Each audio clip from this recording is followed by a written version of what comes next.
आपके कर्म ही आपकी पहचान है, वरना यहाँ तो एक नाम के हजारों इंसान हैं। नमस्कार। जिस वंश में श्री राम का जन्म हुआ था, उसी वंश में सिद्धार्थ यानी भगवान बुद्ध का भी जन्म हुआ था। चुवाकू वंश के राजा सिद्धोधन और रानी माया को वैशाख पूर्णिमा के दिन सिद्धार्थ का जन्म हुआ। राजा ने अपने पुत्र के नाम संस्कार के लिए बड़े बड़े ज्योतिषियों को बुलाया और ज्योतिषियों को अपने बेटे का हाथ दिखाया। ज्योतिषियों ने सिद्धार्थ का हाथ देखा और सभी ने कहा कि ये सन्यासी बनेगा, और राजा को गुस्सा आया और राजा ने कहा इसका कोई उपाय नहीं है क्या? तो सभी ने कहा हाँ, इसका उपाय है, लेकिन इसको जीवन भर भ्रम में रखना पड़ेगा कि दुख नाम की कोई चीज़ नहीं है। इसी प्रकार राजा ने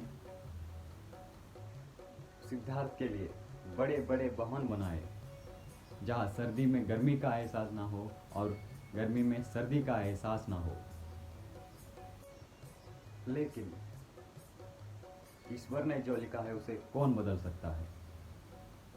एक दिन सिद्धार्थ को एक युवक महोत्सव का उद्घाटन करने के लिए जाना और वो निकल पड़े, और रास्ते में उन्हें जो नहीं देखना था वही देखा। अपनी 29 साल की उम्र तक उन्होंने कभी एक बूढ़े इंसान या रोगी या एक मूर्तशैया को नहीं देखा था, और जो नहीं देखना था वो भी देख चुके थे, एक सन्यासी। और अपने सारथी से पूछते हैं कि ये कौन है, तो सारथी कहता है कि ये एक सन्यासी है, अपने जीवन के दुख सुख सब छोड़ चुका है। और सिद्धार्थ वैसे युवा महोत्सव में नहीं जाते, वहीं से घर लौट आते हैं, और उसी दिन रात्रि को अपना महल राज सब छोड़ के संन्यास ले लेते हैं।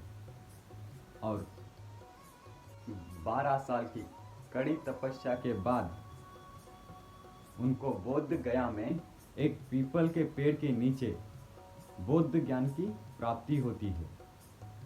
और 12 साल बाद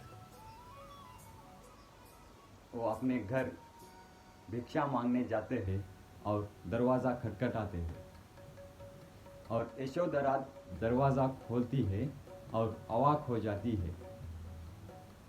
यशोधरा कहती है कि तुम जो जंगल में ढूंढने गए थे वो क्या घर में नहीं है क्या? तो भगवान बुद्ध कहते हैं कि हाँ, घर में भी है। तो यशोधरा कहती है तो क्यों गए थे जंगल? तो भगवान बुद्ध मुस्कुराते हुए कहते हैं कि जंगल में जाने के बाद ही पता चला कि घर में भी भगवान होते हैं। भगवान बुद्ध कहते हैं कि आपो दीपो भगत, यानी खुद का दीपक स्वयं बनो। वीडियो पसंद आया हो तो शेयर एंड सब्सक्राइब कीजिए। जय श्री राम।